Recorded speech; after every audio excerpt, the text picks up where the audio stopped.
വീണ്ടും ചർച്ചയിലേക്ക് Shri Roni K baby. നോക്കൂ, ഈ സാഹചര്യത്തിൽ രാഹുൽ ഗാന്ധിയുടെ ചില പ്രസ്താവനകൾ ആയുധമാക്കുകയാണ്. സമൂഹ മാധ്യമങ്ങളിലൊക്കെ അതുമായി ബന്ധപ്പെട്ട് വലിയ ചർച്ചകൾ നടക്കുകയാണ്. വോട്ട് ചോരിയുമായി ബന്ധപ്പെട്ട് രാഹുൽ പറഞ്ഞ കാര്യങ്ങളാണ് ഈ രീതിയിൽ ചർച്ച ചെയ്യപ്പെടുന്നത്. അത് മൊബോക്രസിയെക്കുറിച്ച് രാഹുൽ ഗാന്ധി പറഞ്ഞ വാക്കുകൾ, ഒപ്പം തന്നെ ഞങ്ങൾക്കിനി വിശ്വാസം എന്ന് പറയുന്നത് ജനങ്ങളിലാണ്, ജനങ്ങളുടെ ശക്തിയിലാണ് എന്ന് രാഹുൽ ഗാന്ധി പറഞ്ഞ കാര്യങ്ങളൊക്കെ എടുത്തു വെച്ചിട്ടാണ് കോൺഗ്രസിൻ്റെ ഇതുമായി ബന്ധിപ്പിക്കാനുള്ള ശ്രമം നടക്കുന്നത്.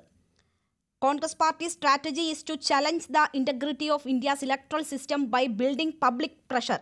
V are playing the game of mass mobilisation. That's the only way we have. Rahul ഗാന്ധിയുടെ പരാമർശങ്ങളാണ്. Youth, student, Gen Z of the country will save the constitution, protect democracy and stop vote theft. I always stand with them. അപ്പോൾ ജെൻസിയെ ലക്ഷ്യമിട്ട് അവരെ ഈ രീതിയിൽ പരുവപ്പെടുത്തുന്നതിന് രാഹുൽ നൽകിയ സന്ദേശം എന്നതാണ് BJPയുടെ ആരോപണം. ഇത് സ്വാഭാവികമായി വന്നുപോയതാണോ? ഈ ആരോപണങ്ങളെ കോൺഗ്രസ് എങ്ങനെ പ്രതിരോധിക്കും? സമൂഹ മാധ്യമങ്ങളിൽ നടക്കുന്ന ഈ വ്യാജ പ്രചരണങ്ങളെ എങ്ങനെ കോൺഗ്രസ് നേരിടും? ബീഹാർ തെരഞ്ഞെടുപ്പിലൊക്കെ ഇനി ഏറ്റവും കൂടുതൽ പറയാൻ പോകുന്നതും ചൂണ്ടിക്കാണിക്കാൻ പോകുന്നതും ഒക്കെ ഒരുപക്ഷെ ഇതായേക്കാം. കേന്ദ്ര സർക്കാരും BJPയും അവരുടെ വീഴ്ചകൾക്ക് ഈ രാഹുൽ ഗാന്ധിയുടെ മേലെ എന്തിനാണ് കുതിര കയറുന്നതെന്ന് എനിക്ക് മനസ്സിലാവില്ല. രാഹുൽ ഗാന്ധി എവിടെയെങ്കിലും ജനങ്ങളോട് തെരുവിലിറങ്ങി ഒരു കലാപത്തിന് ആഹ്വാനം ചെയ്തിട്ടുണ്ടോ? അദ്ദേഹം പറയുന്നത് ജനാധിപത്യത്തിന്റെ ശക്തി എന്നുള്ളത് ജനങ്ങളാണ്. ഇതുപോലെ വോട്ട് അട്ടിമറിയും വോട്ട് കവർച്ചയും വോട്ട് മോഷണവും ഒക്കെ നടക്കുമ്പോൾ തെരഞ്ഞെടുപ്പിലൂടെ ജനങ്ങൾ അവർക്ക് മറുപടി കൊടുക്കുമെന്ന് പറയുന്നത് ഒരു ജനാധിപത്യ രാജ്യത്ത് ഒരു പ്രതിപക്ഷ നേതാവിന് അതിനുള്ള അവകാശമില്ലേ? ഈ മണിപ്പൂര് 2 വർഷം കത്തിയല്ലോ. അന്നും ഈ BJP ഇവിടെ പ്രചരിപ്പിച്ച എന്താ? ഇതിന് മുഴുവൻ ഉത്തരവാദി കോൺഗ്രസ് ആണ്, രാഹുൽ ഗാന്ധിയാണ്, വിദേശ ശക്തികളാണ്, പാശ്ചാത്യ ശക്തികളാണ് രാജ്യത്ത് അന്തഃഛിദ്രം ഉണ്ടാക്കാൻ വേണ്ടി, രാജ്യത്തിന്റെ ഐക്യവും അഖണ്ഡതയും തകർക്കാൻ വേണ്ടി എന്നൊക്കെ പറഞ്ഞ് മുഖ്യമന്ത്രിയായിരുന്ന ബിരേൻ സിംഗ് പറഞ്ഞു ഇവിടെ കുക്കി പ്രദേശങ്ങളെല്ലാം കൂട്ടി ഒരു ഗ്രേറ്റർ ക്രിസ്ത്യൻ രാജ്യം ഉണ്ടാക്കാൻ വേണ്ടിയിട്ടുള്ള അമേരിക്കൻ ഗൂഢാലോചനയാണ്. എന്നിട്ട് ആ പറഞ്ഞ ബിരേൻ സിംഗ് ഒക്കെ ഇപ്പൊ എവിടെ പോയി? അദ്ദേഹത്തെ കസേരയിൽ കാണാൻ പോലും ഇല്ല. അവിടെ BJPയെ സപ്പോർട്ട് ചെയ്തിരുന്ന മെയ്തൈ വിഭാഗങ്ങള് അവര് ഭൂരിപക്ഷമുള്ള കോൺസ്റ്റിറ്റ്യുവൻസിയിലും കുക്കി പ്രദേശങ്ങള് ഭൂരിപക്ഷമുള്ള കോൺസ്റ്റിറ്റ്യുവൻസിയിലും 2024 ജയിച്ചത് കോൺഗ്രസ്. ഇവിടെ രാഹുൽ ഗാന്ധി ഭാരത് ജോഡോ യാത്രയുമായി മണിപ്പൂരിൽ ചെന്നപ്പോൾ ആ 2 വിഭാഗങ്ങളും അവർ മത്സരിക്കുകയായിരുന്നു രാഹുൽ ഗാന്ധിയെ സ്വാഗതം ചെയ്യാൻ വേണ്ടിയിട്ട്. 2 വർഷം മിണ്ടാതിരുന്ന ഇന്ത്യയുടെ പ്രധാനമന്ത്രി നരേന്ദ്രമോദി ഈ അടുത്ത് മണിപ്പൂരിൽ ചെന്നപ്പോൾ എന്താ സംഭവിച്ചതെന്ന് നമ്മളെല്ലാവരും കണ്ടതാണ്. ഇദ്ദേഹത്തിന് അവിടെ നേരിടേണ്ടി വന്ന ജനങ്ങളുടെ പ്രതിഷേധം, അതൊക്കെ വളരെ കൃത്യമായി തന്നെ ഈ രാജ്യം കണ്ടത്. അപ്പോൾ ഈ BJPയുടെ നുണപ്രചരണങ്ങളൊക്കെ എനിക്കിവിടെ പറയാനുള്ളത്, BJP യാഥാർത്ഥ്യങ്ങളെ തിരിച്ചറിയണം. 2019 ഈ ലഡാക്ക് കോൺസ്റ്റിറ്റ്യൂൻസിൽ ജയിച്ചത് ആരാ? BJP ആണ്. ഇവിടെ പറഞ്ഞ പോലെ അവർ 2 മതന്യൂനപക്ഷങ്ങൾക്ക് വലിയ ഭൂരിപക്ഷമുള്ള ഒരു 90% മുകളിൽ മതന്യൂനപക്ഷങ്ങളാണ്. ലേയില് ബുദ്ധിസ്റ്റ് ഭൂരിപക്ഷം, ലഡാക്കില് നമ്മുടെ അവിടെ മുസ്ലിം ഭൂരിപക്ഷം, കാർഗിൽ ആ ജില്ലയിൽ മുസ്ലിം ഭൂരിപക്ഷം. ആ കോൺസ്റ്റിറ്റ്യൂൻസിൽ 35% വോട്ട് നേടി വിജയിച്ചത് 2019 BJP ആണ്. 2020 ലഡാക്ക് ഓട്ടോണമസ് കൗൺസിൽ 26 സീറ്റ്, 16 ജയിച്ചത് BJP ആണ്. കോൺഗ്രസ് ജയിച്ചത് 9 ഉള്ളൂ. അത്രമാത്രം അവിടുത്തെ ജനങ്ങൾ നിങ്ങൾ വിശ്വസിച്ചു. പക്ഷെ 2024 നടന്ന ലോക്സഭാ തെരഞ്ഞെടുപ്പ് നിങ്ങൾ അറിയണം, നിങ്ങൾ 3ാം സ്ഥാനത്ത് പോയി. 2019 BJP ജയിച്ച നിങ്ങളുടെ സിറ്റിംഗ് കോൺസ്റ്റിറ്റ്യുവൻസിയിൽ സിറ്റിംഗ് സീറ്റിൽ നിങ്ങൾ 2024 3ാം സ്ഥാനത്തേക്ക് പോയി. കാരണം എന്താണ്? ജനങ്ങൾക്ക് അത്രമാത്രം നിങ്ങൾ അവിടെ ഈ പറയുന്ന സോനാം വാങ്ചുക്കിനെ രാജ്യദ്രോഹി എന്ന് വിളിക്കുമ്പോൾ നിങ്ങൾ അവിടെ രാജ്യദ്രോഹി എന്ന് വിളിക്കുന്നത് ആ പ്രദേശത്തെ മുഴുവൻ ജനങ്ങളെയുമാണ്. ഈ രാജ്യത്തിന്റെ ഭാഗമായി നിൽക്കുന്ന, ഈ രാജ്യത്തിന്റെ ഹൃദയത്തോട് ചേർന്ന് നിൽക്കുന്ന ഇത്രയും ജനങ്ങളെയാണ് BJP ഒറ്റയടിച്ച് നിങ്ങൾ എല്ലാ രാജ്യദ്രോഹികളാണ്. അവിടെ എന്താ സംഭവിച്ചത്? 10 ദിവസമൊന്നും അല്ല ഈ പറയുന്ന സോനം വാങ്ചുക്ക് അവിടെ നിരാകരണം 35 ദിവസമായി. കാരണം എന്താ? 6 മാസങ്ങൾക്ക് മുമ്പ് കേന്ദ്ര സർക്കാർ ഒരു ചർച്ച നടത്തി. ഞാൻ പറഞ്ഞതുപോലെ ഇന്ന് പ്രത്യേക വിമാനം അയച്ചു കൊടുത്താണ് ഇവരെ ഡൽഹിയിൽ കൊണ്ടുപോയി ചർച്ച നടത്തി. പക്ഷെ അതിനുശേഷം കഴിഞ്ഞ 4-5 മാസമായി ഒരു മുന്നോട്ട് പോകുന്നില്ല, ഒരു ചർച്ചയും മുന്നോട്ട് പോകുന്നില്ല. കേന്ദ്ര സർക്കാരിന്റെ ഭാഗത്ത് ഒരു പ്രതികരണം ഉണ്ടാകുന്നില്ല. അങ്ങനെ വന്നപ്പോഴാണ് 35 ദിവസങ്ങൾക്ക് മുമ്പ് അവിടെ ഞാൻ പറഞ്ഞുള്ള സംയുക്ത സമരസമിതിയാണ്, നമ്മുടെ ബുദ്ധമതക്കാരും മുസ്ലിം മതക്കാരും കൂടെ സംയുക്തമായി രൂപീകരിച്ച സമരസമിതി കഴിഞ്ഞ 35 ദിവസമായി സമരത്തിലാണ്. ചൊവ്വാഴ്ച രാത്രി ആ സത്യാഗ്രഹം വരുന്ന 2 പേരെ, ഇതിൽ ഒരാളുടെ പേര് എന്ന് പറയുന്നത് സെയ്റിംഗ് വാങ്ചുക്, രണ്ടാമത്തെ താഷ് ധോമ, അദ്ദേഹത്തിന് 74 വയസ്സുണ്ട്. ഈ താഷ് ധോമ എന്ന് പറയുന്നത് 74 വയസ്സുള്ള ആ വൃദ്ധനായ മനുഷ്യനെ ഉൾപ്പെടെ ആ നിരാകാരം അനുഷ്ഠിച്ച രണ്ടുപേരെ ബലമായി അറസ്റ്റ് ചെയ്ത് ജയിലടച്ചു. അപ്പോൾ ജനങ്ങളുടെ ഭാഗത്ത് വലിയ സ്വാഭാവികമായ ഇവിടെ പ്രിന്റ് പറഞ്ഞു, ഇത് ജൈവികമായിട്ടുള്ള റിയാക്ഷൻ ഒന്നുമല്ല, വളരെ വ്യക്തമായി എന്ത് ചെയ്തു, ജനം തെരുവിലിറങ്ങി. കാരണം കേന്ദ്ര സർക്കാരിന്റെ ഭാഗമാണ് ഈ 30 ദിവസം എവിടെയായിരുന്നു? നിങ്ങൾ ഇപ്പോഴാണോ ഈ ഒക്ടോബർ 6-ാം തീയതി എന്ന് പറയുന്ന ഒരു ദിവസം നിങ്ങൾ തീയതി നിശ്ചയിക്കുന്നത്?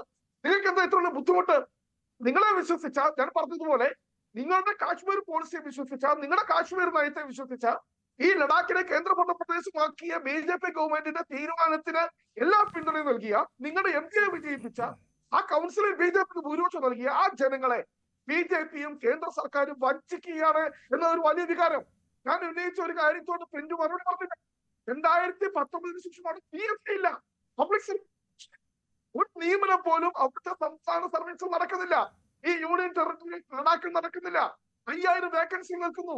ഇതിൽ 1000 വേക്കൻസികൾ എന്ന് പറയുന്നത് ഈ ഗസറ്റഡ് റാങ്കിലുള്ളതാണ്.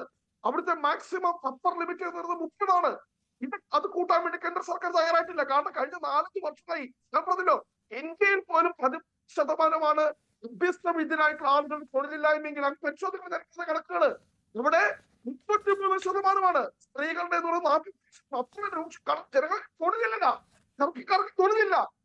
നിരാശരായി നിൽക്കുന്ന ജനവിഭാഗം പ്രതികരിക്കുമ്പോൾ, പ്രതിഷേധിക്കുമ്പോൾ ഇവരൊക്കെ രാജ്യദ്രോഹികളാണ്, ഇവരൊക്കെ വഞ്ചകരാണ് എന്ന് പറയുന്ന ആ ഒരു നയം കേന്ദ്ര സർക്കാരിനോ അല്ലെങ്കിൽ അതിന് നേതൃത്വം നൽകുന്ന BJPക്കോ യോജിച്ചതല്ല. നമ്മുടെ യഥാർത്ഥത്തിലുള്ള വിഷയങ്ങളുണ്ടെങ്കിൽ ആ വിഷയങ്ങൾ അഡ്രസ് ചെയ്യണം. അല്ലാതെ ഒരു ജൻസി കലാപമാണ്. ഞാൻ ഒരിക്കലും വിശ്വസിക്കുമ്പോൾ ജൻസി കലാപത്തിന് കോൺഗ്രസിന് ആഹ്വാനം ചെയ്യാൻ പറ്റിയെങ്കിൽ ഇത് ലഡാക്കിലല്ല, ഇന്ത്യയിൽ എത്രയോ ഭാഗങ്ങളുണ്ട് അതുപോലെ വലിയ അല്ലേ ഇത്ര രൂപ പറയുന്നു. തെരഞ്ഞെടുപ്പ് കമ്മീഷൻ എല്ലാം കെയറാണോ? രാഹുൽ ഗാന്ധി അങ്ങനെ ആരോടും ഉന്നയിച്ചപ്പോൾ ഇന്നലെ തെരഞ്ഞെടുപ്പ് കമ്മീഷൻ പുതിയ നോംസുമായി വന്നിരിക്കുക. വോട്ടർ പട്ടികയിൽ പേര് ചേർക്കണമെങ്കിൽ, അല്ലെ വോട്ടർ പട്ടികയിൽ നിന്ന് പേര് ഒഴിവാക്കണമെങ്കിൽ അത് ആധാറുമായി ലിങ്ക്ഡ് ആയിരിക്കണം. തെരഞ്ഞെടുപ്പ് കമ്മീഷൻ എവിടെയായിരുന്നു? അപ്പോൾ തെരഞ്ഞെടുപ്പ് കമ്മീഷൻ രാഹുൽ ഗാന്ധിയുടെ ആരോപണം ഉന്നയിച്ചപ്പോൾ ഇതിന് മറുപടിയായി തെരഞ്ഞെടുപ്പ് കമ്മീഷൻ വരുമ്പോൾ ഇത് വളരെ കൃത്യമായി രാഹുൽ ഗാന്ധി ഉന്നയിച്ച ആരോപണങ്ങൾ അഡ്മിറ്റ് ചെയ്യാണ്. എന്തെങ്കിലും ഈ രാഹുൽ ഗാന്ധി എവിടെയെങ്കിലും ഇവിടെ ഇറങ്ങി തെരുവിൽ ഇറങ്ങി പ്രശ്നം നടത്തുവാൻ, തെരുവിൽ ഇറങ്ങി ചെയ്യുവാൻ, അല്ലെങ്കിൽ തെരഞ്ഞെടുപ്പ് കമ്മീഷന് മുമ്പിൽ വന്ന് ഇതിനെ ബോയ്ക്കോട്ട് ചെയ്യുവാൻ എവിടെയെങ്കിലും ഞങ്ങൾ ആഹ്വാനം ചെയ്തോ? ഒരിക്കലും ഇല്ല. ഞങ്ങൾ പറയുന്നത് ജനങ്ങൾ ബോധവൽക്കരിക്കണം, ജനങ്ങൾ ബോധവാന്മാരായിരിക്കണം. ഇവിടെ ഈ പറയുന്ന ഭരണഘടന അട്ടിമറിക്കാൻ നിങ്ങൾക്ക് ഈ രാജ്യത്തെ ഒരു ജനാധിപത്യ രാജ്യത്ത് അതിലെ പ്രശ്നങ്ങൾ ജനങ്ങൾക്ക് മുന്നിൽ അവതരിപ്പിക്കാതെ ഒരു രാഷ്ട്രീയ നേതാവ് മറ്റെന്ത് ചെയ്യണം എന്ന ചോദ്യമുണ്ടല്ലോ. ഞാൻ സ്വാഭാവികമായും സമൂഹ മാധ്യമങ്ങളിൽ പ്രചരിക്കുന്ന BJPയുടെ ന്യായങ്ങൾ ചൂണ്ടിക്കാട്ടി എന്നതേ ഉള്ളൂ. അതിനപ്പുറം ഒരു രാഷ്ട്രീയ നേതാവ് പറയേണ്ടതിന്റെ അപ്പുറം എന്തെങ്കിലും പറഞ്ഞു എന്ന കാര്യത്തിലല്ല ഞാൻ താങ്കളോട് ആ ചോദ്യം ചോദിച്ചത്. ശ്രീ പ്രിൻഡു മഹാദേവ്, നോക്കൂ, ഇവിടെ ഇപ്പോൾ ഒമർ അബ്ദുള്ള പറയുന്നു എന്താണ് അവിടുത്തെ സാഹചര്യം. അവിടെ വാഗ്ദാനങ്ങൾ ലംഘിക്കപ്പെട്ടു, അതിൻ്റെ സ്വാഭാവികമായ അസ്വസ്ഥതയാണ് അവിടെ ഉണ്ടാകുന്നത്. ഫറൂഖ് അബ്ദുള്ള സാഹചര്യങ്ങളെ ചൂണ്ടിക്കാട്ടിയിട്ട് പറയുന്നു ഈ പ്രശ്നങ്ങൾ, യഥാർത്ഥ പ്രശ്നങ്ങൾ എന്താണ് എന്നത് അഡ്രസ്സ് ചെയ്യുകയാണ് കേന്ദ്ര സർക്കാർ ചെയ്യേണ്ടത്. ഞങ്ങൾക്കും ഇതുപോലെയുള്ള പ്രോമിസുകൾ ലഭിച്ചു. ഡീലിമിറ്റേഷനുമായി ബന്ധപ്പെട്ടായാലും ഇലക്ഷനുമായിട്ട് ബന്ധപ്പെട്ടായാലും സ്റ്റേറ്റ്ഹുഡുമായി ബന്ധപ്പെട്ടായാലും ഒക്കെയുള്ള വാഗ്ദാനങ്ങൾ നൽകിയിട്ട് അത് പാലിക്കപ്പെടാതെ പോകുന്നു. സ്വാഭാവികമായും ഇത്തരം പ്രശ്നങ്ങൾ അവിടെ ഉടലെടുത്തേക്കാം. നമുക്ക് ആ സെൻസിറ്റീവായിട്ടുള്ള മേഖലകൾ എങ്ങനെയാണ് എന്നുള്ളത് വ്യക്തമാണ്. എന്തായാലും സംഭവിച്ചു. അന്താരാഷ്ട്ര മാധ്യമങ്ങൾക്ക് വരെ ജെൻസി ഇന്ത്യയിലും എന്ന് പറയാനുള്ളൊരു അവസരമുണ്ടാക്കി.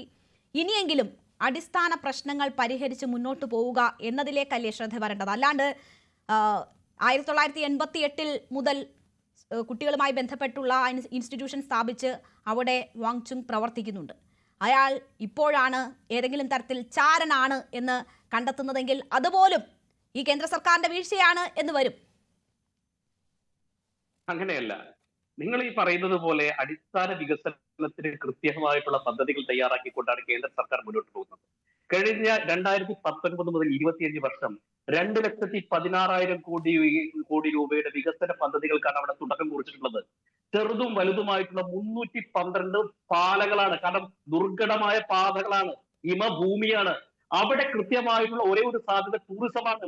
ആ ടൂറിസത്തിന്റെ സാധ്യതകളെ കൃത്യമായിട്ട് കേന്ദ്ര സർക്കാർ പ്രയോജനപ്പെടുത്തിക്കൊണ്ട് അവിടുത്തെ ജനങ്ങൾക്ക് തൊഴിലും അതോടൊപ്പം വലിയ വരുമാനം നൽകുമ്പോഴാണ് ഈ പറയുന്ന നമ്മുടെ ഈ വ്യക്തി സോനം വാങ്ചുക്ക് അവിടെ ഈ ടൂറിസത്തിനെതിരെ വലിയ നയിച്ചുകൊണ്ടിരിക്കുന്നത്. അവിടെ ടൂറിസത്തിനെതിരെ പ്രക്ഷോഭം നയിക്കുന്നത്. ഇപ്പൊ അവിടുത്തെ ഒരു സാധ്യത നിങ്ങൾ മനസ്സിലാക്കുന്നത് ആകെ 2,94,000 ജനങ്ങളെ അവിടെ ഉള്ളൂ. അവിടെയുള്ള മുഴുവൻ ജനങ്ങൾക്ക് ഗവൺമെന്റ് ഉദ്യോഗസ്ഥർക്ക് കൊടുക്കാൻ പറ്റില്ല. അവരുടെ ഹിമഭൂമിയിൽ ഒട്ടിക്കുന്നു അങ്ങനെ ജോലി കൊടുക്കാൻ പറ്റില്ലല്ലോ. അവിടെ അടിസ്ഥാന സൗകര്യങ്ങളുടെ വികസനം അവിടെ റിപ്പോർട്ട് ചെയ്യുന്ന ഒഴിവുകൾ നികത്തിപ്പോയാൽ മതി. തൊഴിലില്ല, മറ്റ് സാധ്യതകൾ. നിങ്ങൾ ദുർഘട പാതകൾ കൃത്യമായിട്ട് നന്നാക്കുന്ന പദ്ധതികളുമായിട്ട് പോകുന്നു. ചെറുതും വലുതുമായിട്ടുള്ള ലേയിൽ പോലും ഏറ്റവും വലിയ ഇന്ത്യ മഹാരാജ്യത്തിലെ ഏറ്റവും വലിയിട്ടുള്ള ഇരുമ്പ് പാലം വരുന്നു. അങ്ങനെ അടിസ്ഥാന സൗകര്യത്തിന് വേണ്ടി ശ്രമിക്കുന്നു. ഇപ്പൊ ഈ സീസണിലെ ഈ പ്രക്ഷോഭം നടക്കുമ്പോഴും അവിടെ ലേ ഫെസ്റ്റിവൽ നടക്കാണ്. ഈ ഇന്ത്യ മഹാരാജ്യത്തിൽ മുഴുവൻ ജനങ്ങൾ ആ ഫെസ്റ്റിവൽ കാണാൻ വരികയാണ്. ഇവിടെ നിന്ന് പലതരത്തിലുള്ള ടൂറിസം, ബൈക്ക് ടൂറിസം ആയിക്കോട്ടെ, റോഡ് ടൂറിസം ആയിരിക്കും, ടൂറിസത്തിന്റെ അനവധി സാധ്യതകളെ പ്രയോജനപ്പെടുത്തിക്കൊണ്ട് ആ പ്രദേശത്തെ കൃത്യമായിട്ട് വികസന പാതയിലേക്ക് ശ്രമിക്കുമ്പോഴാണ് ഇത്തരത്തിലുള്ള പ്രക്ഷോഭം. നിങ്ങൾ ഈ പറയുന്ന വ്യക്തി അങ്ങനെ ഒരു പൗരാവകാശ പ്രവർത്തനോ അല്ലെങ്കിൽ ഏതെങ്കിലും സ്വാഭാവികമായിട്ട് ഒരു ചെറിയ ഒരു വ്യക്തിയായിട്ടൊന്നും കാണണ്ട. അദ്ദേഹത്തിന് കൃത്യമായിട്ട് മുൻപും അതല്ലെങ്കിൽ ഇപ്പോഴും അതുണ്ട്. അതുകൊണ്ടാണ് അദ്ദേഹം പാകിസ്ഥാന്റെ സ്ഥാനത്ത് അവിടെ ഈ പ്രക്ഷോഭം നയിക്കുന്ന കോൺഗ്രസിന്റെ ശ്രീ പ്രിന്റു മഹാദേവ് രാഷ്ട്രീയമായ ഒരു വിമർശനം ഉന്നയിച്ചാൽ അവരുടെ വീട്ടിലേക്ക് ഇഡി അയക്കുന്ന നിങ്ങൾക്ക് ഈ മനുഷ്യൻ ഇത്രയും അപകടകാരിയാണ് എന്ന് മനസ്സിലാക്കിയിട്ട് ഈ കലാപം നടക്കുന്നത് വരെ അവിടെ CBI അയക്കാൻ പറ്റിയില്ലേ?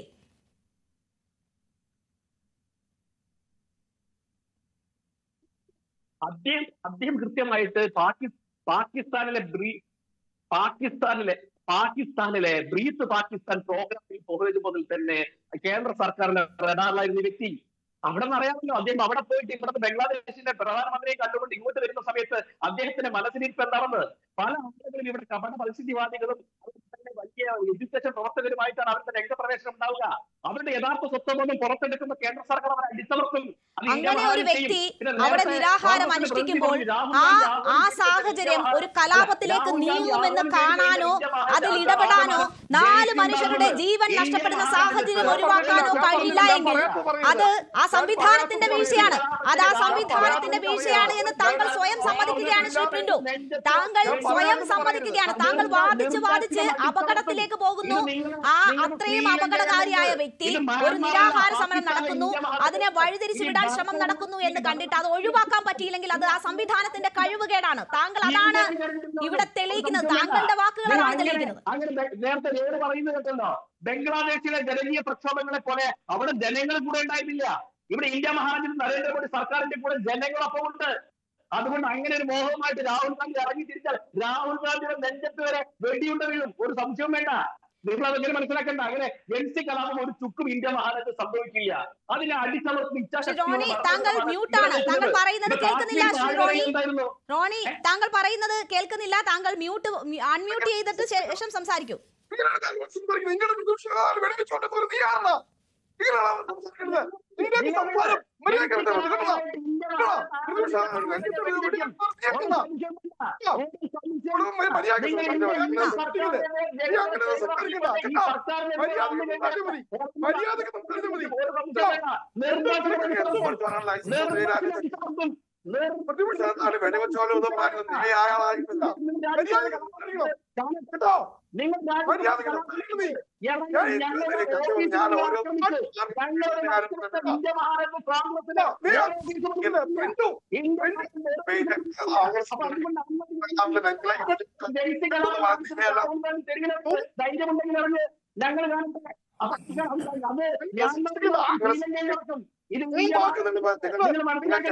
ഞങ്ങൾ താങ്കൾ പ്രസ്താവന പിൻവലിക്കുന്നുണ്ടോ? താങ്കൾ പ്രസ്താവന പിൻവലിക്കുന്നുണ്ടോ? നമ്മുടെ സമയം അവസാനിക്കുന്നത് കൊണ്ടാണ്. പ്രതിപക്ഷ നേതാവിനെതിരെ പറഞ്ഞ പ്രസ്താവന താങ്കൾ പിൻവലിക്കുന്നുണ്ടോ? ഞാൻ പറഞ്ഞത് ജൻസി കലാപമായിട്ട് ഇറങ്ങിക്കഴിഞ്ഞാൽ അത് ആരെങ്കിലും അത് രാജ്യത്തിനെതിരെ കലാപം നടത്തി കഴിഞ്ഞാൽ വെടിയുണ്ടവരും. എന്തെങ്കിലും തരത്തിൽ രാജ്യത്തിനെതിരെ രാഹുൽ ഗാന്ധി കലാപം നടത്താൻ ശ്രമിച്ചതിന്റെ തെളിവുണ്ടോ പ്രിന്റു നിങ്ങളുടെ കയ്യിൽ?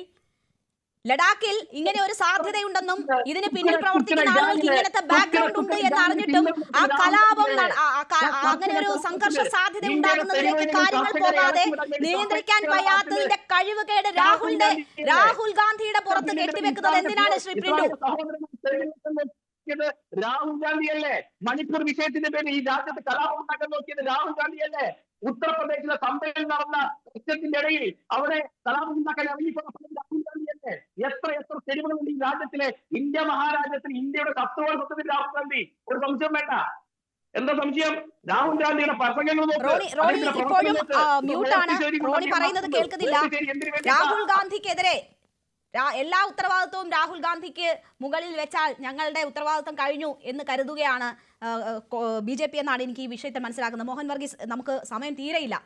ഇങ്ങനെ ഈ വിഷയത്തെ അഡ്രസ്സ് ചെയ്തുകൊണ്ട് ഇത് അവസാനിക്കുമോ? 30 സെക്കൻഡ്. ഇത് അവസാനിപ്പിക്കാൻ ആകെ വേണ്ടത് ആ ജനതയെ കോൺഫിഡൻസിലെടുക്കുക, രാഹുൽ ഗാന്ധിയെ മാറ്റി നിർത്തുക, വാൻചുക്കിനെ മാറ്റി നിർത്തുക. ഒരു ജനതയ്ക്ക് ചെറിയൊരു ഒരു പരിഭവമുണ്ടെങ്കിൽ ആ പരിഭവം അതുപോലെ അഡ്രസ്സ് ചെയ്തു പോവുക എന്നത് മാത്രമാണ് പരിഹാരം. അല്ലാതെ പ്രതിപക്ഷ നേതാവിനെ കുറ്റപ്പെടുത്തുകയോ അല്ലെങ്കിൽ ഏതെങ്കിലും ഒരു NGOയുടെ ചുമതലയുള്ള ഒരാളെ കുറ്റപ്പെടുത്തുകയോ ചെയ്യുന്നതിന് പകരം കേന്ദ്ര സർക്കാരിൻ്റെ അടിയന്തര ശ്രദ്ധ അത് പതിഞ്ഞില്ലെങ്കിൽ അപകടകരമായ ഒരു മേഖലയാണ് ചൈനയുടെ അതിർത്തിയുള്ള ആ സ്ഥലമാണ് നോക്കണം. എന്റെ ചോദ്യം ഇതാണ്, നമ്മുടെ സമയം അവസാനിച്ചു പിന്റു. ഞാൻ ചോദിച്ച ചോദ്യത്തിനൊന്നും പിന്റു കൃത്യമായ മറുപടി പറഞ്ഞില്ല. ഇനി എന്തായാലും നമ്മുടെ സമയം അവസാനിക്കുകയാണ്, നമുക്ക് കാത്തിരിക്കാം. വലിയ ജനകീയ പ്രതിഷേധത്തിലേക്ക് പോയത് അതിന്റെ സ്വാഭാവികമായ കാരണങ്ങളാണെങ്കിൽ ആ പ്രശ്നം അടിയന്തരമായി പരിഹരിക്കുകയാണ് ചെയ്യേണ്ടത്. അല്ലാണ്ട് തീക്കൊള്ളി കൊണ്ട് തല ചൊറിഞ്ഞിട്ട് കാര്യമില്ല. ചെറിയ പ്രശ്നം വലിയ പ്രശ്നമാക്കി മാറ്റിയിട്ടല്ല അതിന് പരിഹാരം കാണേണ്ടത്. അത് ഓർത്തിരുന്നാൽ എല്ലാവർക്കും വളരെ നന്ദി. ചർച്ചയിൽ പങ്കെടുത്ത എല്ലാ അതിഥികളും.